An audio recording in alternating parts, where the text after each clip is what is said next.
శ్రీమద్ భగవద్గీత ఆధ్యాత్మిక రహస్యాలు శీర్షికలో శ్రీ త్రినాథ్ గారు ధారావాహిక ప్రసంగాలు చేస్తున్నారు. ఈరోజు 37వ ప్రసంగం చేస్తున్నారు. శ్రీ త్రినాథ్ గారికి ఆహ్వానం.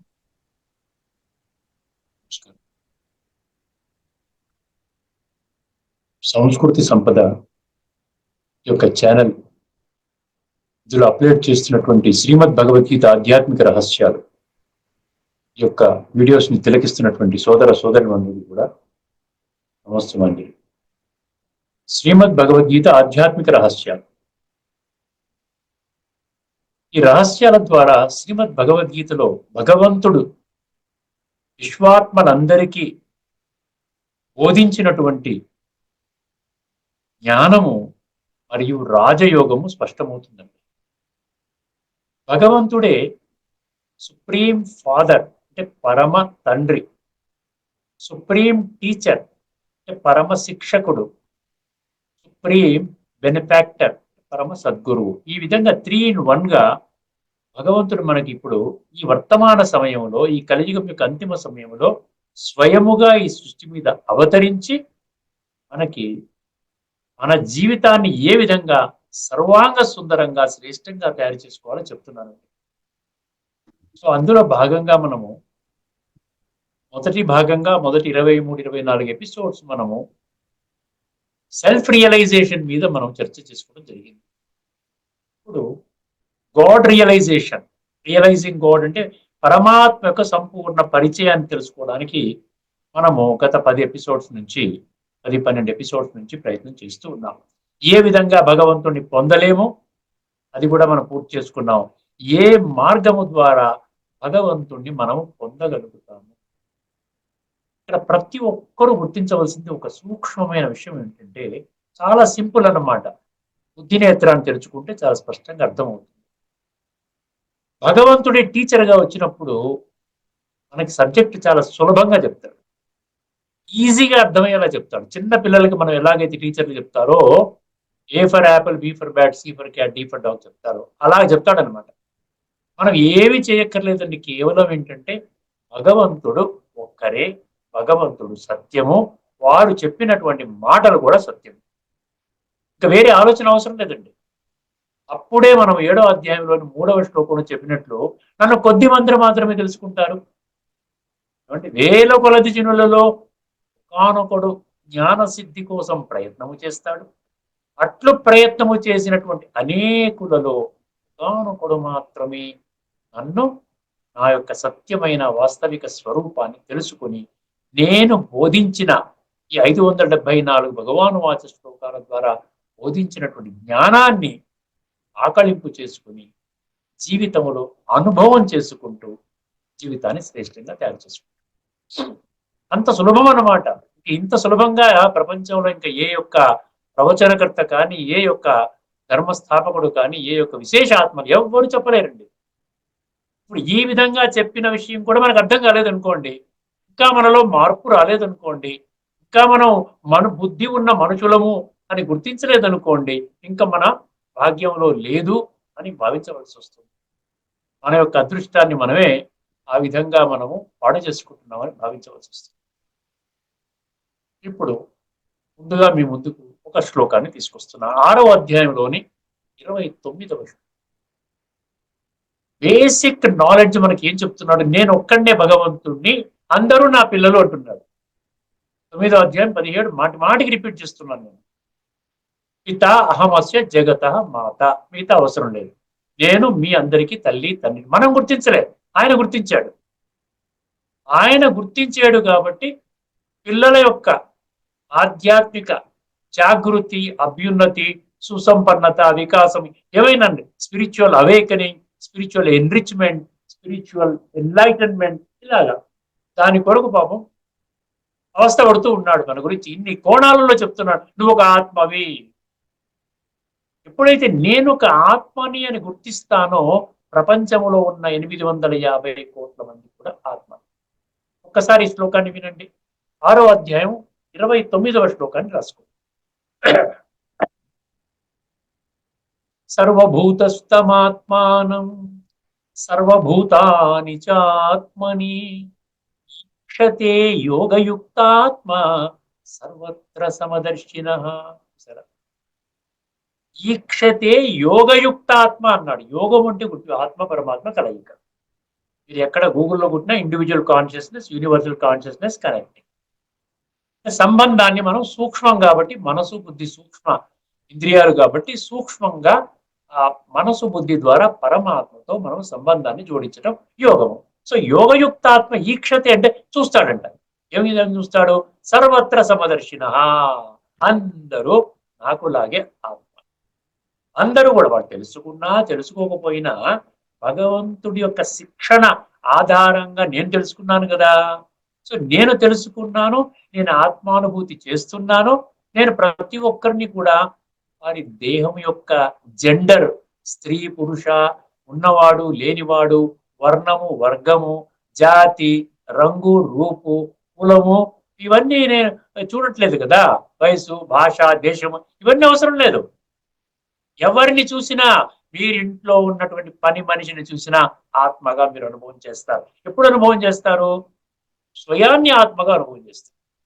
అందుకని అటువంటి వాళ్ళని ఏమంటాడు? యోగయుక్త ఆత్మ ఏమంటాడు? సర్వత్ర సమదర్శిన. ఇందులో సంస్కృతం ఏం లేదండి, ఖచ్చితంగా స్పష్టమైనటువంటి అర్థమయ్యే భాషలో మనకు చెప్తున్నారు. సర్వత్ర సమదర్శిన. ఇప్పుడు మొదటి పంక్తికి వెళ్దాం ఒకసారి. సర్వభూతస్తమ ఆత్మానం. భూత అంటే పంచతత్వాలతో కూడినటువంటి మనిషి అండి. 800 సర్వాన్ని పదం యాడ్ చేశాడు కదా, అంటే 850 కోట్ల మనుషులు. వాళ్ళలో కూడా ఆత్మ ఉంది కాబట్టి సర్వభూతస్థమ ఆత్మ, ఆ ఆత్మనే చూస్తాడు, ఇంకా ఏమి చూడ్డు. అప్పుడేమవుతుంది? స్వయాన్ని ఏ విధంగా అయితే ప్రేమించుకుంటున్నాడో, గౌరవించుకుంటున్నాడో, అదే విధంగా ఇతరుల పట్ల కూడా ఆ గౌరవం ఏర్పడుతుంది. గుర్తుపెట్టుకోండి. ఈ రోజున గౌరవం ఏర్పడలేదు. మనవాడంటే ఒక రకంగా నవ్వుతాం, నమస్కారం బాగున్నారండి అని చెప్పేసి. వాడు మనవంక చూడకపోయినా గుర్తు చేస్తాం, ఎవరినైనా నమస్కారం అండి. ఎందుకంటే వాడు అవసరం ఉంది మనకి. వాడు పెద్దవారు సమాజంలో. రేపొద్దున వాళ్ళ ద్వారా మనకి ఏదో పని ఉంది, ఆ పని చేసి పెడతాడు. ఆయన చూడకపోయినా వెళ్ళిపోయి నమస్కారం అండి అంటాం. అదే మనకు తెలియని వాళ్ళు, స్ట్రేంజర్స్ వచ్చారనుకోండి, అది కూడా మన తాహతకి తగ్గవాళ్ళు కాకుండా, మన తాహతకి సమానంగా కాకుండా చిన్నవాళ్ళు వచ్చారనుకోండి, మనం ఏం చేస్తాం? పోయా, బిజీగా ఉన్నాను పోయా అంటాం. చూసినాం పరస్పరం నమస్కారం అంటే కూడా నమస్కారం, ప్రతి నమస్కారం కూడా చేయలేమండి. అంత దైహిక భ్రాంతిలో, అంత స్వార్థ బుద్ధితో మనకు అవసరం ఉన్న వాళ్ళతో ఒక రకంగా నవ్వుతాము, అవసరం లేని వాళ్ళతో ఒక రకంగా మన కవళికలు ఉంటాయి, మన ఎక్స్ప్రెషన్స్ ఆ విధంగా ఉంటాయి.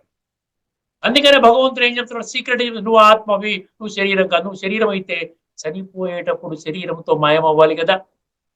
ఎందుకు ఈ శ్మశాన వాటికలు? ఎందుకండి? ఎందుకు ఈ శ్మశాన వాటికలు? అవసరం లేదు కదా.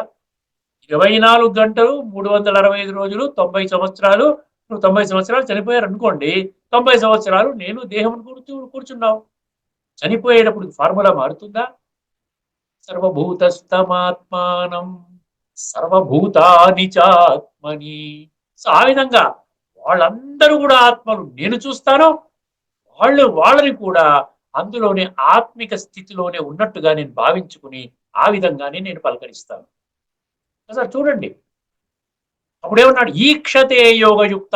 అది యోగి యొక్క లక్షణం ఏంటంటే ఈ దైహిక పరిచయాన్ని చూడడు. దైహిక పరిచయం అంటే మనం డిఫరెంట్ గా యాక్ట్ చేస్తాం. ఆత్మ అంటే అందరి ఆత్మ, అందరూ ఒరిజినల్. ఆది సంస్కారాలు, అనాది సంస్కారాలు తీసుకోండి. అనాదిగా ఈ సృష్టి చక్రం ఆరంభములో ప్రతి ఒక్క ఆత్మలో భగవంతుడు 26 దివ్య గుణాలని ఆ విధంగా అక్కడ ఖజానాని నింపి పంపించాడు. 16 అధ్యాయంలో మొదటి 3 శ్లోకాలు మీరు చదువుకోండి. అందరిలో ఉన్నాయి, వితౌట్ ఎక్సెప్షన్. కాకపోతే ఏంటంటే ఈ జన్మలుగా వస్త్రాలు మార్చుకుంటూ మన ప్రయాణం సత్యత్రేతాయుగాల తర్వాత ద్వాపర యుగం నుండి దేహభ్రాంతిలో పడిపోయి నేను దేహం అనే భ్రమలోకి వచ్చేసేసి దాన్నే మాయానండి, పంచ వికారాలనండి, ఈ విధంగా ఆ భ్రాంతిలో పడిపోయి మనం ఏం చేసి మనని మనం మర్చిపోయాం. ఎప్పుడైతే మనని మనం మర్చిపోయేమో మనలో ఉన్న గుణాలు, దైవీ గుణాలు, దైవీ శక్తులు కూడా మర్చిపోయాయి. అదే పర్యవసానం మనం చూస్తున్నాం. స్వార్థము, అసూయ, ద్వేషము, క్రోధము, అహంకారము, లోభము ఇవన్నీ ఏంటండి? ఎక్కడైనా ఏదైనా శాస్త్రంలో ఎక్కడైనా ఉందా? ఉపనిషత్తుల్లో లేదా వేదాలలో లేకుండా మీరు నమ్ముకున్న శాస్త్రంలో బైబిల్, ఖురాను, ధమ్మపాద ఏదైనా తీసుకోండి, భూమండలం మీద ఉన్నటువంటి ఏ స్క్రిప్చర్ అయినా తీసుకోండి, ఎక్కడైనా మీరు ఈ విషయ వికారాలు పెట్టుకొని కూర్చున్నా కూడా మీకేం పర్వాలేదు, మీరు చేస్తున్న విధానం కరెక్ట్, మీరే రేపొద్దున స్వర్గంలోకి వెళ్తారు. ఇదే మన భగవంతుడు ఇచ్చినటువంటి పద్ధతి అని ఎక్కడైనా ఉందా చెప్పండి? ఎక్కడ? ఎవరు చెప్పలేరు. ఏ ప్రవచనకర్త చెప్పలేదు, ఏ పంతులు గారు చెప్పలేదు, ఎక్కడ మీరు వ్రతం చేయించారంటే ఏ సాధు సన్యాసి చెప్పలేదు, ఎవరు చెప్పలేదు. అర్థమైందండి? ఇప్పుడు ఈ బ్యాక్గ్రౌండ్ లో మీరు అర్థం చేసుకుంటే సింపుల్ గా చాలా, మనం గత ఎపిసోడ్ లో కూడా మనం ఏం చెప్పుకున్నాం, హైయెస్ట్ స్టేట్ ఆఫ్ బ్రాహ్మణ్, ఒక బ్రాహ్మణుని గుర్తిస్తారు, కానీ హైయెస్ట్ స్టేట్ ఏంటి? విద్యా వినయ సంపన్నే. మళ్ళీ లోయెస్ట్ స్టేట్ కి ఏం తీసుకొచ్చాడు? శునక మాంసము తినేటువంటి చండాలుడు, అంతకంటే ఇంకా లోయెస్ట్ ఉంటాడు అనమాట. మామూలుగా చండాలుడు కాదు, శునక మాంసము తినేటువంటి చండాలుడు మీకు ఎదురు పడితే మీరు దేహాన్ని చూస్తున్నారా, ఆత్మని చూస్తున్నారా? పండిత సమదర్శిన అన్నాడు, అక్కడ సమదర్శిన అన్నాడు, సర్వత్ర సమదర్శిన అన్నాడు. ఆలోచించండి, అంటే ఎంత డీప్ నాలెడ్జ్ ఉంది చెప్పండి. ఇది ఇందులో చాలా తీవ్రమైనటువంటి కృషి అవసరం అండి. ప్రతి నిత్యము మనం దీన్ని అభ్యాసం చేయాలి. అభ్యాస యోగయుక్తైన అంటాడు 8వ అధ్యాయంలో 6వ శ్లోకం 7వ శ్లోకంలో. అభ్యాసం చేయాలి, ఎందుకంటే మనం ఎన్నో జన్మలుగా మనం ఆత్మని మర్చిపోయాం, ఆత్మలో ఉన్నటువంటి మనసు, బుద్ధి, సంస్కారాలు మర్చిపోయాం. ఈ సంస్కారాలన్నీ కుళ్ళిపోయి నల్లగా, బొగ్గుగా, చాలా చెత్తగా తయారైపోయింది. ఆ విధంగా మాత్రము శరీరం విడిచిపెడితే, అటువంటి స్థితిలో తామసిక సంస్కారాలతో వెళితే మనకి అధమగతి లభిస్తుంది. అధమగతి అంటే తక్కువ, నీచమైనటువంటి నికృష్టమైనటువంటి జన్మలు. అది కూడా కలియుగం దాకా మనకి జన్మలు దొరకవు. మళ్ళీ కలియుగం కాలచక్రం తర్వాత సత్యత్రేత ద్వాపర కలి తిరిగిన తర్వాత మళ్ళీ కలియుగం వచ్చినప్పుడు దానికి తగ్గట్టు మన సంస్కారాలకి మ్యాచింగ్ దేహం వచ్చినప్పుడు ఆ యోనిలో వెళ్తుంది. భగవంతుడు చెప్తున్నాడు కాబట్టి ఇవి తిరుగులేని, తిరస్కరించలేని సత్యాలు. ఇప్పుడు భగవంతుణ్ణి పొందే విధానము గురించి మీ ముందు మరొక 2 శ్లోకాలు ఉంచుతానండి. 5వ అధ్యాయంలోని 25వ శ్లోకం నోట్ చేసుకో. 5వ అధ్యాయంలోని 25వ శ్లోకం. లభంతే బ్రహ్మ నిర్వాణం ఋషయ క్షీణ కల్మషా చిన్నాద్వైధా యతాత్మానః సర్వభూత హితేరతా. భగవంతుడు చెప్తున్నాడు, నీకు ఈ లక్షణాలు ఉంటే నేను నన్ను అనుభూతి చేస్తావు. కొన్ని లక్షల మంది ఇప్పటికే అనుభూతి చేసే మార్గంలో పడిపోయారు.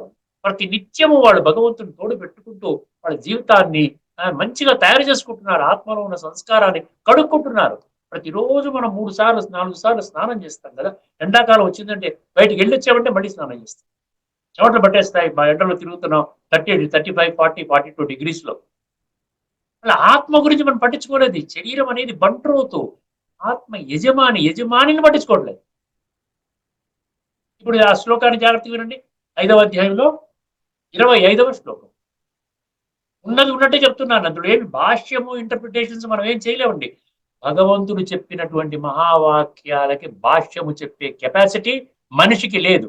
ఇప్పటికీ కరెక్ట్ గా చెప్పి ఉంటే మనం కరెక్ట్ గా అర్థం చేసుకునే వాళ్ళము, ఆచరించే వాళ్ళము. ఎన్నో విషయాల్లో యద్యద్ ఆచరతి శ్రేష్ఠ అంటే ఎందుకు విస్మరించాము? నువ్వు ఆత్మవి అంటే ఎందుకు విస్మరించాము? పరమాత్మ విశ్వాత్మలందరికీ తండ్రి ఒక్కడే అంటే ఎందుకు విస్మరించాము? అర్థం కాలేదు. ఇంటర్ప్రిటేషన్ ద్వారా మనము శ్రీమద్ భగవద్గీతని కేవలం ఒక ధార్మిక గ్రంథముగానే నిర్ధారించుకున్నాం. ధార్మిక గ్రంథం అనడానికి ఎటువంటి రుజువులు లేవు భగవద్గీతలో. ధార్మిక గ్రంథం అంటే నేను కొద్ది మందికి మాత్రమే భగవంతుడిని చెప్పాలి కదా. అక్కడ 574 శ్లోకాలు ఉన్నప్పుడు కనీసం ఒక్క పదములోనైనా నేను ఒక వర్గానికి మాత్రమే భగవంతుడిని చెప్పొద్దా? కనీసం అర్జునుడైనా అడగాలి కదా, ఏమండి మీరు అందరికీ భగవంతుడా లేక మీరు కొద్ది మందికే భగవంతుడా? అర్జునుడు 85 శ్లోకాలు చెప్పాడు కదా ఆయన కూడా. కనీసం ఆయనన్నా చెప్పాలి కదా, నాకు యుద్ధరంగంలో యుద్ధము చేయనని నేను మారాము చేస్తే నా చేత యుద్ధము చేయించడానికి నా కొరకే ఈ జ్ఞానాన్ని ఇచ్చారు మీరు అనన్నా ఒక మాట అనాలి కదా. లేకపోతే ఎందుకండి 85 శ్లోకాలు ఎందుకండి? అందువలన ఇక్కడ ఏమంటున్నాడు? లభంతే బ్రహ్మ నిర్వాణం అన్నాడు. ఇక్కడ ఈ బ్రహ్మ నిర్వాణం అనేది చాలా ఇంపార్టెంట్ అండి. లభంతే అంటే లభిస్తుంది. బ్రహ్మ నిర్వాణ, బ్రహ్మ అంటే మూడు అర్థాలు వస్తాయి.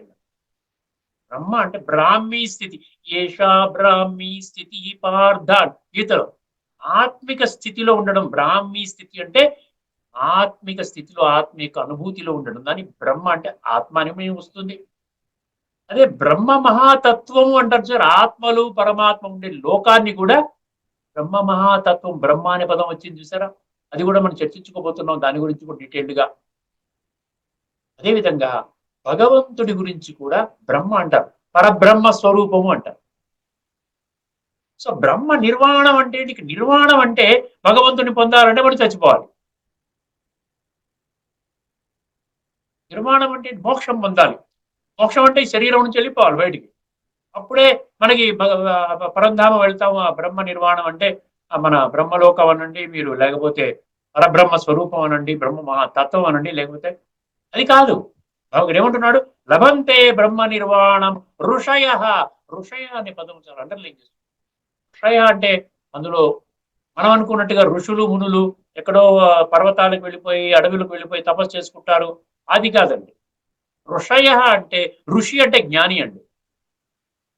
ఋషి అంటే జ్ఞాని. జ్ఞాని అంటే కేవలము ఇన్ఫర్మేషన్ ని పోగు చేసుకునే జ్ఞాని కాదు.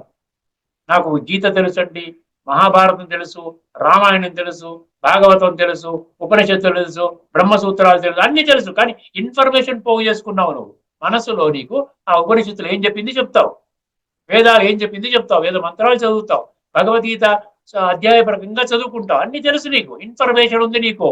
కానీ ఆ ఇన్ఫర్మేషన్ ని జీవితంలో అనుభవం చేసే విజ్డమ్ అంటారు కదా ఇంగ్లీష్ లో.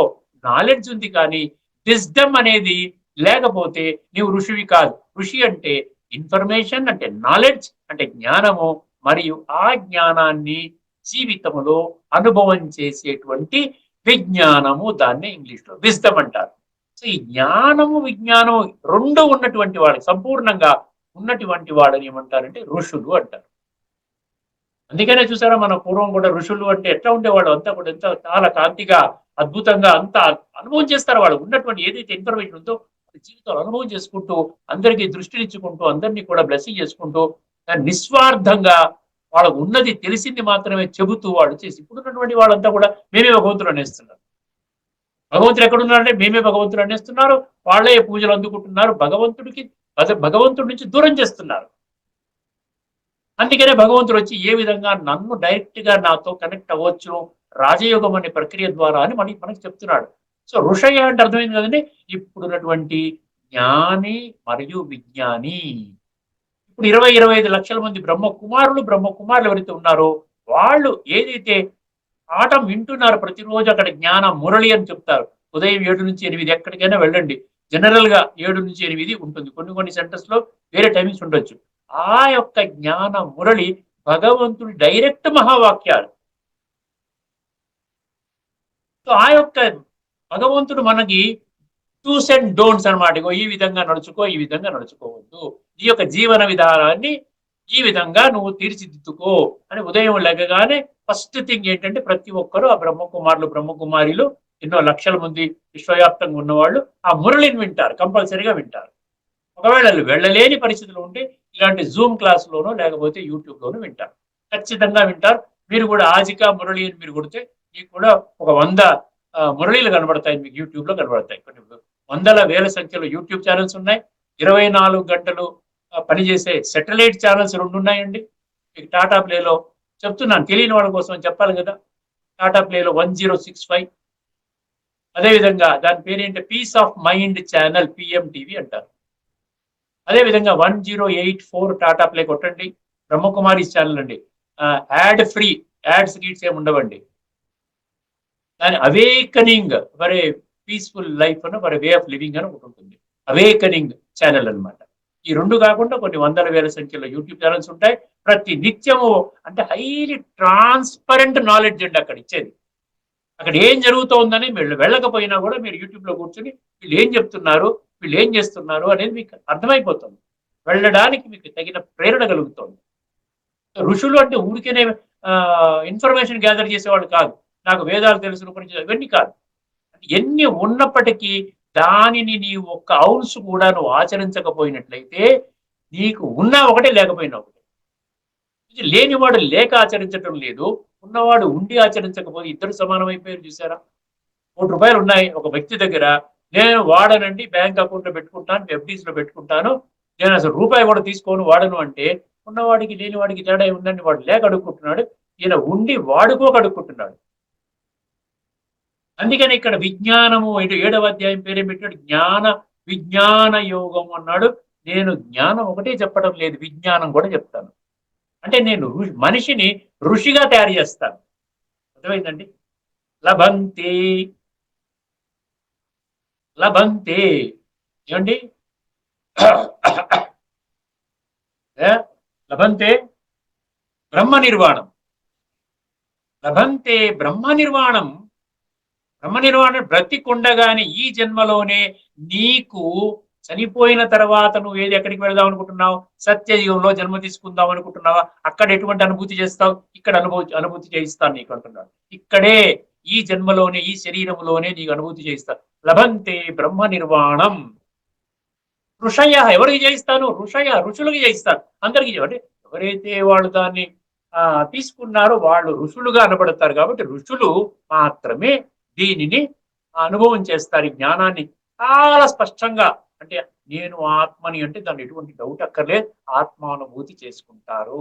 ఆత్మల తండ్రి పరమాత్మ అంటే ఆ పరమాత్మ యొక్క సత్యమైనటువంటి స్వరూపాన్ని వాళ్ళు అర్థం చేసుకుని, వాళ్ళు ప్రతి నిత్యము పరమాత్మకు తోడు పెట్టుకుని, పరమాత్మ యొక్క అడ్వైజులు తీసుకుంటూ, పరమాత్మ చెప్పిన విధంగా వాళ్ళ జీవితాన్ని చక్కదిద్దుకునే మార్గములో వాళ్ళు అదే యొక్క జీవన విధానంలో భగవంతుణ్ణి చాలా సీరియస్ గా తీసుకుంటారండి. మామూలుగా లౌకికంలో, ఈ యొక్క భౌతిక ప్రపంచంలో భగవంతుడు is not a serious candidate, it's only belief system. But నీకు ఇక్కడ 20-30 లక్షల మంది బ్రహ్మకుమారులు భగవంతుడే మెయిన్ అన్నమాట. ప్రతిరోజు జ్ఞాన మురళిలో ఏం చెప్పాడండి? బాబా అంటారు. బాబా అంటే చెప్పాను కదా, తండ్రి. భగవంతుణ్ణి బాబా అంటారు. బాబా ఏం చెప్పాడు? ఇలా చేయమని చెప్పాడు. ఇగో ఇది వద్దన్నాడు, కోపం వద్దని చెప్పాడు, లోభం వద్దన్నాడు, ఇది వద్దన్నాడు, అది వద్దన్నాడు. అందరితో మంచిగా, అందరికీ కూడా దుఃఖంలో చాలా మంది ఉన్నారు, వాళ్ళ అలజడి సమస్యల వలయంలో ఉన్నారు, వాళ్ళకి జ్ఞానం చెప్పండి అంటే ఆ విధంగా నేను చెప్పడం జరుగుతుంది ఇక్కడ. అదే 18వ అధ్యాయంలో 68, 69 అక్కడ చెప్పిందే ఇక్కడ గీతలో ఉందండి. అభినవ భావ సంబంధం మీకు అర్థమవుతుంది. ఇప్పుడిప్పుడే కదా మీరు వింటున్నారు. బ్రహ్మకుమారిస్కి భగవద్గీతకి ఏమి సంబంధం అడుగుతారు కొంతమంది. బ్రహ్మకుమారిస్కి మాత్రమే భగవద్గీతతో సంబంధం ఉంది, మిగతా వాళ్ళకి భగవద్గీతతో సంబంధం లేదు, భగవంతుడితో సంబంధం లేదు, భగవద్గీతతో అంటే భగవంతుడు చెప్పిన జ్ఞానంతో సంబంధం లేదు. కేవలము అది కురుక్షేత్ర యుద్ధ రంగంలో అర్జునుడికి మాత్రమే బోధించిన విధంగా అర్థం చేసుకుని, దానిని కొద్దో గొప్ప భగవానువాచ ఉంది కదా అని చెప్పి వాళ్ళు అధ్యాయాల ప్రకారంగా వాళ్ళు చదువుకుంటున్నారు. అంతేగాని అంతకంటే మించి సంబంధం లేదండి. అనుభవం చేసేటువంటి జ్ఞానం లేదు వాళ్ళ దగ్గర. అందుకని మీకు ఒకటే క్లారిటీ ఏంటంటే, బ్రహ్మకుమారిస్కి 100% భగవద్గీతతో సంబంధం ఉన్నది. తెలుసుకోవాలంటే మీరు దగ్గరలో ఉన్న సెంటర్కి వెళ్ళాలి. వెళ్ళి అక్కడ ఏం జరుగుతోంది అనేది చూడాలి. ఎందుకంటే ఆల్ ఆర్ వెల్కమ్, రూపాయి ఖర్చు లేని పని. సో అర్థమైంది కదా? లభంతే బ్రహ్మ నిర్వాణం ఋషయ. ఇక్కడ 4 గుణాలు ఉండాలంట. ఋషికి 4 గుణాలు ఉండాలంట. 4 లక్షణాలు ఉన్నట్లయితే నీవు ఋషివి, లేకుండా ఉంటే నీవు ఋషివి కాదు. అప్పుడే నీకు బ్రహ్మ నిర్వాణం అంటే ఇక్కడ ఉండగానే, ఇక్కడ ఉండగానే దీన్ని జీవన్ముక్త స్థితి అంటారు. ఇక్కడ ఉండగానే చాలా highest level of ecstatic Joy and bliss అనుభవం చేస్తాం అన్నమాట. అప్పుడు అందుకనే ఈ చిల్లర దాంట్లో మనం ఇరుక్కోమన్నమాట. అక్కడ వాడేదో అన్నాడు, వీడేదో అన్నాడు, అదేమైంది, ఇదేమైంది, ఇవన్నిట్లో పడిపోయి మనం ఏం చేస్తున్నాం? అసలైనటువంటి ఏదైతే తెలుసుకోవాలో దాని నుండి మనం ఆమడ దూరం వెళ్ళిపోయాం. 4 లక్షణాలు ఉండాలి. ఏం తెలుసుకుందామండి? క్షీణ కల్మష అన్నాడు ఫస్ట్ది. క్షీణ అంటే డిస్ట్రాయ్, తొలగించుకో, మొత్తం నిర్మూలించు. కల్మష అంటే చెడు సంస్కారాలు నిర్మూలించిన వాడి ఋషి. ఇప్పుడు చూస్తున్నాం కదండి, సంస్కారాలు బాగోలేక కదా ఒక మనిషి సాటి మనిషిని గుర్తించలేకపోతున్నాడు. భలే దేవాలయంలో మాత్రం చప్పతిపలు వేసుకుంటాడు, రకరకాల ఇవన్నీ చెప్తుంటాడు, మాటలు చెప్తుంటాడు, సర్వే జన సుఖినో భవంతు అంటాడు. ఎవరు సుఖం కోరుకుంటున్నాడు? ఎవరు సుఖం కోరుకుంటాడు? వసుదైవ కుటుంబకం అంటే ఏం లాభం? దేవుడు వసుదైకుడు. ఇంట్లోనే ఇది ఇద్దరు భార్యాభర్త ఇద్దరు పిల్లలు కూడా సఖ్యంగా ఉండలేకపోతున్నారు శాంతిగా. ప్రపంచాన్ని ఒక కుటుంబం ఎలా అనుకోగలుగుతాడు? ఇది తీవ్రమైన విషయం అండి. భగవద్గీత ఆధ్యాత్మిక రహస్యాలు అర్థం చేసుకుంటే మన జీవితం ఒక యూ టర్న్ తీసుకుంటుందన్నమాట. తామసికం నుండి సాత్వికంగా, కనిష్ట స్థితి నుండి హైయెస్ట్ స్థితిలోకి భగవంతుడు మనం తీసుకెళ్తున్నాడు. ఆత్మ జ్ఞానం ఇస్తున్నాడు, పరమాత్మ తత్వాన్ని బోధిస్తున్నాడు అనమాట. సో ఋషయ క్షీణ కల్మష అంటే మనలో ఉన్నటువంటి జన్మ జన్మలుగా మనకు కూడా వచ్చినటువంటి, మన ఆత్మలో పేరుకుపోయినటువంటి ఈ చెత్త సంస్కారాలు, ఉచిత సంస్కారాలు, అర్థమైందండి, విషయ వికారాలతో కూడినటువంటి కామ, క్రోధ, లోభము, అహంకారము, ఏమండి, అసూయ, ద్వేషము, లోభము, ఇవన్నీ ఎన్నైతే ఉన్నాయో ఇవన్నిటినీ కూడా దాని నుండి నెగిటివ్ సంస్కారాలు ఏవైతే వచ్చాయో అవన్నీ పేరుకుపోయి నల్లగా బొగ్గులాగా తయారైపోయింది. ఇప్పుడు దాని నుండి మీరు దూరం కావాలి, అది క్లీన్ చేసుకోవాలి రాజయోగం ద్వారా. ఎందుకంటే ఈక్షతే యోగయుక్తాత్మ అన్నాడు కదా, యోగయుక్తాత్మ మాత్రమే ఆ విధంగా చేసుకోగలుగుతాడు. సో క్షీణ కల్మషాహ చిన్న ద్వైధ అన్నాడు. చూసారా, చిన్న అంటే తొలగించుకో, ద్వైధ అంటే చూసారా, ఈ ద్వైధ అంటే రెండు అర్థాలు వస్తాయి. ఒకటేమో సంశయాలు. ఇప్పుడు ఆధ్యాత్మిక జగత్తులో, ధార్మిక జగత్తులో ఎప్పుడైతే మనకి రకరకాల సంశయాలు వస్తాయి, అన్ని సంశయాలు శ్రీమద్ భగవద్గీతని తత్వజ్ఞాన కోణములు అర్థం చేసుకుంటేనే పోతాయి. వేరే మార్గమే లేదో గుర్తుపెట్టుకోండి. వేరే మార్గంలో మిగతా వేరే మార్గం ఏముంది? చదువుకుంటున్నాం అంతే.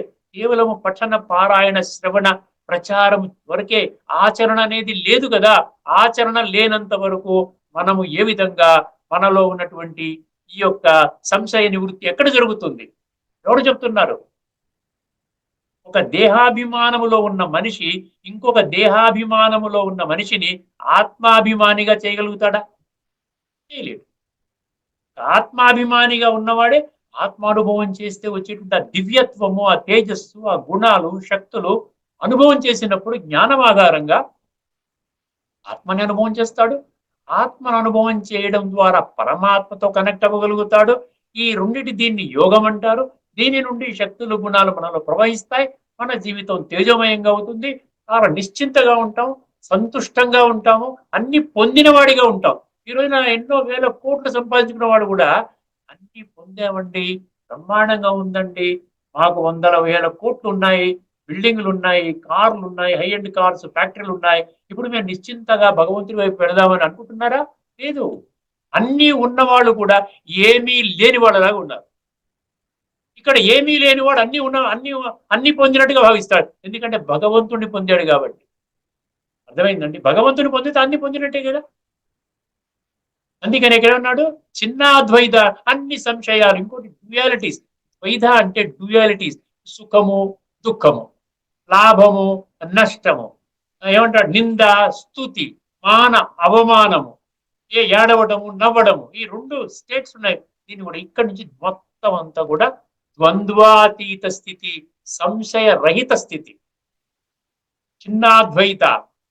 యథాత్మాన దేని నుండి వస్తుంది? యథాత్మాన అన్నాడు. యథ అంటే కంట్రోల్. ఎక్కడి నుంచి వస్తుంది? ఆత్మ అంటే సెల్ఫ్. సెల్ఫ్ అంటే ఆత్మ యొక్క కంప్లీట్ గా కంట్రోల్. అంటే ఏం కంట్రోలు? ఆత్మ దేని మీద కంట్రోలు?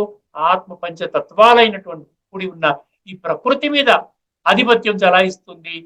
పంచ ఇంద్రియాలు, పంచ కర్మేంద్రియాలు, ఇంద్రియ విషయాలు, మనసు, బుద్ధి, సంస్కారాలు, ఈ 23 అంగాల మీద కంట్రోల్ అన్నమాట. అంటే కంప్లీట్ గా ఒక స్వరాజ్య అధికారి సీట్లో కూర్చుంటుంది అనమాట. అదనమాట యథాత్మాన అంటే. అటువంటి స్థితిలో ఉన్నవాడు ఏం చేస్తాడండి? అటువంటి స్థితిలో ఉన్నవాడు సర్వభూత హితేరత, సర్వుల యొక్క హితము కోరుకుంటాడంట. ఎటువంటి స్వార్థ భావన లేకుండా, అందరూ బాగుండాలి అని ధ్యానం చేస్తారు. అదే మెడిటేషన్ అంటే ధ్యానం అంటారు కదా మామూలు భాషలో. దీన్ని యోగం అంటాడు భగవంతుడు. యోగం అంటాడు. ఇంకా చెప్పాలంటే యాద్ అంటాడు. యాద్ అంటే జ్ఞాపకం చెయ్యడము. అంటే ఆత్మగా అనుభవం చేసుకొని పరమాత్మ అయినటువంటి ఆ తండ్రిని, ఆ భగవంతుడిని గుర్తు చేసుకోవడం, అది యోగం అంటే. అర్థమైందండి?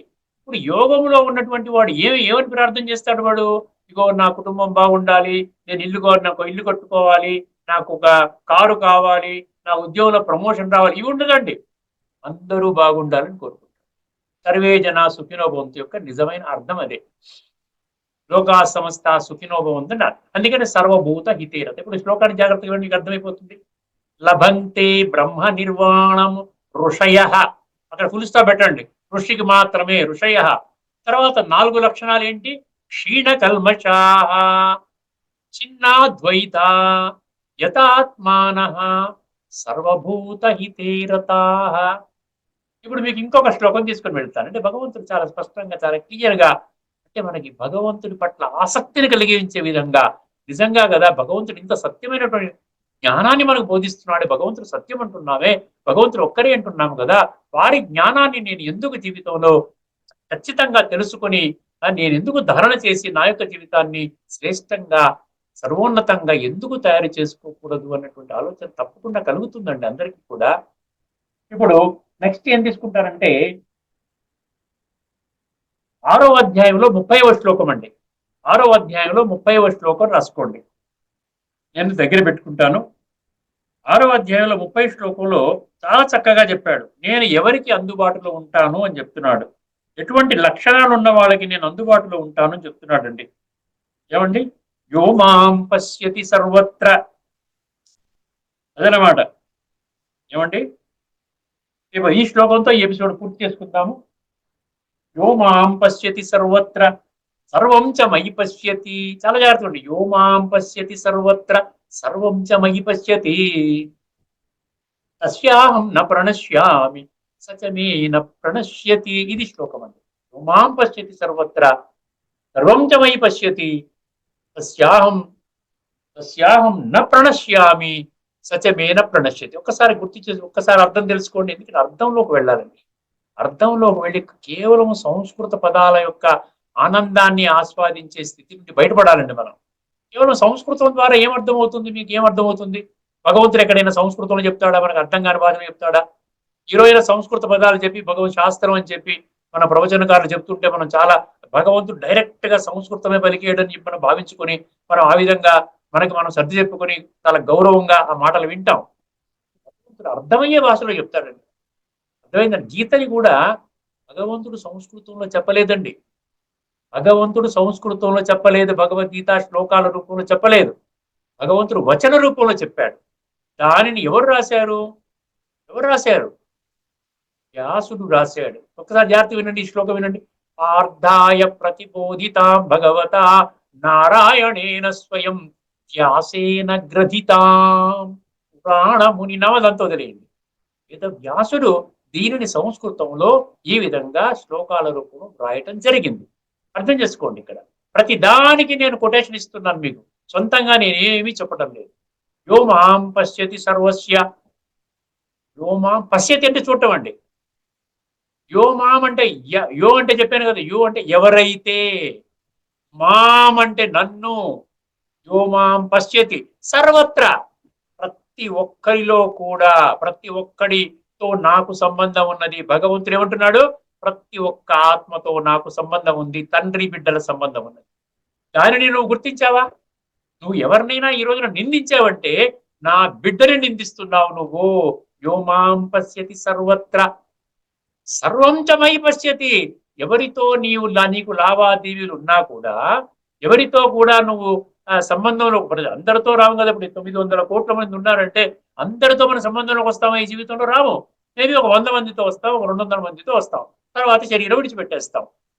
ఇవి ఎవరితో సంబంధంలోకి అయితే వస్తావో, నీ కుటుంబ సభ్యులు కానివ్వండి, లేక ఇరుగు పొరుగు వారు కానివ్వండి, మిత్ర సంబంధికులు కానీ ఎవరైనా కానివ్వండి, అక్కడ వ్యాపారం చేస్తే కొంతమంది కస్టమర్స్ వస్తారు, ఆఫీసులో చేస్తే నీకు అక్కడ తోటి కొలీగ్స్ వస్తారు, కాలేజీలో పనిచేస్తే విద్యార్థులు ఉంటారు. ఇలాగా నువ్వు ఎవరితో సంబంధం పెట్టుకుంటావో వాళ్ళలో మీరు నన్ను చూడాలంటున్నాను. చూడండి, యో మాం పశ్యతి సర్వత్ర సర్వం చ మయి పశ్యతి. వాళ్ళలో మీరు నన్ను చూడాలి. మయి పశ్యతి, మయి అంటే నన్ను. మాం పశ్యతి సర్వత్ర సర్వం చ మయి పశ్యతి. ఇది అనమాట చేయవలసిన ప్రిన్సిపల్ ఇచ్చాడు. తర్వాత ఏమవుతుందంట? తస్యాహం న ప్రణశ్యామి. తస్యాహం న ప్రణశ్యామి. నశ్యామి అంటే నష్టం అవ్వడం అండి. ప్రణశ్యామి అంటే వెళ్ళిపోవడం అనమాట. నా అన్నాడు కదా, నేను అందుబాటులోకి వస్తాను, నేను నష్టము ఆ విధంగా నేను ఆ విధంగా అదృశ్యం అవ్వను అంటున్నాడు. నష్టం అవ్వడం అంటే ఏంటి? నేను మాయం అవ్వను. అటువంటి వాడికి నేను దగ్గరకు వచ్చేస్తాను. ఎటువంటి వాడికి? ఎవరైతే అందరిలో కూడా నన్ను చూస్తారో, అర్థమైందండి, అందరిలో నన్ను చూస్తారు. యో మాం పశ్యతి సర్వత్రా సర్వం చ మయి పశ్యతి. వారిలో కూడా అంటే ఏంటి? ఆత్మలందరూ కూడా పరమాత్మతో సంబంధం ఉన్నది. నేను అందరిలో చూస్తాను, అందరిలో కూడా భగవంతుణ్ణి చూస్తాను. చేసి తస్యాహం న ప్రణశ్యంతి సచమే న ప్రణశ్యతి. అటువంటి వాళ్ళకి నేను అదృశ్యుడును కాను అంటున్నాడు. అటువంటి వాళ్ళకి నేను అదృశ్యుడు కాను, అతడు కూడా నాకు అదృశ్యుడు కాడు. అంటే ఇది డ్యూయల్ సంబంధం అనమాట. ఆత్మని మనం గౌరవించామనుకోండి, ఆత్మలో పరమాత్మని చూడడం, మనలో ఉన్నటువంటి పరమాత్మని చూడడం, ఎక్కడ చూసినా ఆత్మ పరమాత్మతో ఆ కనెక్ట్ పెట్టుకోవాలి. ఎందుకంటే ఆత్మ ద్వారానే పరమాత్మకు అనుభూతి జరుగుతుంది కదా. సో ఆత్మ అనుభవం చేసినప్పుడు పరమాత్మ అనుభవం జరుగుతుంది. ఎవరితో ఎంతమంది మనుషులలో మనం కలుస్తామో వాళ్ళలో కూడా వాళ్ళని ఆత్మగా గుర్తించినప్పుడు వాళ్ళకి కూడా పరమాత్మతో సంబంధం ఉన్నది అన్నటువంటి ఒక సత్యాన్ని గుర్తించినప్పుడు ఏమవుతుందండి? అటువంటి లక్షణం నీకు ఉన్నట్లయితే నేను నీకు అదృష్టుడును కాను, మీకు కూడా నేను అదృష్టుడిని కాను. నేను అదృష్టుడిని కాను, మీరు కూడా నాకు అదృష్టుడు కాదు. టూ వే అనమాట. ఒకసారి ఇందులో భగవద్గీతలో ఏమి ఇచ్చాడో ఒకసారి చూద్దామండి. ఇది భగవద్గీతలో గీతా ప్రచార పుస్తకంలో ఏ రాశాడు చెప్పుకొని మనం ఈ రోజున పాఠం ముగించుకుందాం. సకల ప్రాణుల యందును ఆత్మరూపముననున్న సకల ప్రాణుల యందును ఆత్మరూపముననున్న నన్ను చూచు పురుషునకు. అంటే ఆత్మరూపమున నేనున్నానని కాదు, ఇక్కడ ఆత్మ అని గమనించినప్పుడు ఆత్మ ద్వారా మాత్రమే పరమాత్మ యొక్క సంతానం అనేది, ఆ సంబంధం అనేది అనుభూతి అవుతుంది. కాబట్టి అక్కడ ఆత్మని చూసినప్పుడు తండ్రి భగవంతుడి యొక్క సంతానము అన్నటువంటి అనుభూతి మనకు కలుగుతుంది. అప్పుడు మనం జాగ్రత్త, అమ్మో పరమాత్మ సంతానము, వాడు కూడా నాకు ఆత్మపరంగా సోదరుడు అవుతాడు. కాబట్టి ఆ సోదర భావంతోనే నేను లావాదేవీలు చేయాలి. కానీ ఇతరత్ర దైహిక భ్రాంతిలోకి వచ్చి అహంకారముతోను క్రోధముతో కాదు. అట్లే ప్రాణులన్నింటినీ నాయందు అంతర్గతముగా ఉన్నట్లు చూచువానికి. ఏమండి? అందరిలో కూడా భగవంతుడిని చూడాలి, మళ్ళీ భగవంతుడిలో కూడా అందరిని చూడాలి. యోమాం పశ్యతి సర్వత్ర సర్వం చ మయి పశ్యతి తస్యాహం న ప్రణశ్యంతి సచమే న ప్రణశ్యతి. అందుకని ఏమన్నాడు? అంతర్గతములుగా ఉన్నట్టు చూచువానికి నేను అదృశ్యుడను కాను, అతడును నాకు అదృశ్యుడు కాడు. అర్థమైంది కదండి? ఆ విధంగా ప్రతి ఒక్కరిలో ఆత్మిక స్థితిలో చూసినట్లయితే, అంటే దైహికంగా వాడు నా కులం వాడా, నాతో ఉన్నటువంటి ఇప్పుడు birds of the same feather flock together అంటారు. డాక్టర్లు అంతా నవ్వుకుంటుంటారు. మళ్ళీ ఒక అడ్వకేట్లు అంతా నవ్వుకుంటుంటారు. మనం వెళ్ళి మధ్యలో డాక్టర్ని పలకరించామంటే బిజీగా ఉన్నానంటే ఫోన్ మాట్లాడుతున్నాం తప్పకుండా అంటాడు. అలాగా ఎవరికి వాళ్ళు గ్రూప్స్ తయారు చేసుకున్నారు. కులము, మతము, జాతి, రంగు, రూపు, వర్ణము, వర్గము, ఉన్నవాడు, లేనివాడు, స్త్రీ, పురుష, భాష, దేశము, రంగు, ఇవన్నీ చేసుకుంటే విడిపోయామన్నమాట. మనం బాడీ వైజ్ గా విడిపోయాం. భగవంతుడు అంటున్నాడు బాడీ వైజ్ మర్చిపోండి, ఈ బాడీ అనేది కొద్ది సమయం ఉంటుంది, కేవలం పాత్రని అభినయించడం కోసం మీకు బాడీ దొరికింది. తర్వాత ఈ బాడీని సమాధి చేసేస్తారు, శ్మశానంలో కాల్చేస్తారు, చివరికి ఆత్మని ఇంకొక శరీరం తీసుకుంటుంది. జాతస్య హిద్రువో. అర్థమైంది కదండి? అందుకనే భగవంతుడు అంటున్నాడు ఆత్మిక స్థితిని అనుభవం చేసుకుంటూ ప్రతి ఒక్క ఎప్పుడైతే మనము ఆనందాన్ని అనుభవం చేస్తామో, ప్రతి ఒక్కరిని కూడా ఆ విధంగా చూస్తామో, ఆత్మలో చూసినప్పుడు పరమాత్మ సంతానం అనుకుంటాం. అదేవిధంగా పరమాత్మని జ్ఞాపకం చేసుకున్నప్పుడు ప్రతి ఒక్కరూ ఆయన సంతానముగా గుర్తించి మనం ఏం చేస్తామంటే, మనం ప్రేమపూర్వకంగా ఆత్మలో ఉన్న దివ్యత్వాన్ని, ఆ తేజస్సుని, ఆ యొక్క శక్తులను మనం జీవితంలో అనుభవం చేసుకుంటూ చక్కటి సంబంధాన్ని మనం నెలకొల్పుకుంటాం అనమాట. అదే ఇప్పుడు వర్తమానంలో పరమాత్మ ఆత్మలకు ఇస్తున్నటువంటి భగవద్గీత ద్వారా 574 శ్లోకాల ద్వారా వారు ఇస్తున్నటువంటి ఈ యొక్క శిక్షణ అన్నమాట. ఇక్కడితో ఈ ఎపిసోడ్ లో మన చర్చను ముగించుకొని తదుపరి మరికొన్ని ఆసక్తికరమైన విషయాల్ని రాబోయే ఎపిసోడ్ లో చర్చించుకుందాం. అంతవరకు నేను సెలవు తీసుకుంటున్నాను. నమస్కారం అండి. ఓం శాంతి. లోకా సమస్త సుఖినో భవంతు. ఓం. శ్రీమద్ భగవద్గీత ఆధ్యాత్మిక రహస్యాలు అనే శీర్షికలో శ్రీ త్రినాథ్ గారు భగవతత్వాన్ని, తత్వంలోని తాత్విక రహస్యాలని విశ్లేషించి ఈరోజు మనకు చక్కటి ప్రసంగాన్ని ఇచ్చారు. వారికి ధన్యవాదాలు. నమస్కారం.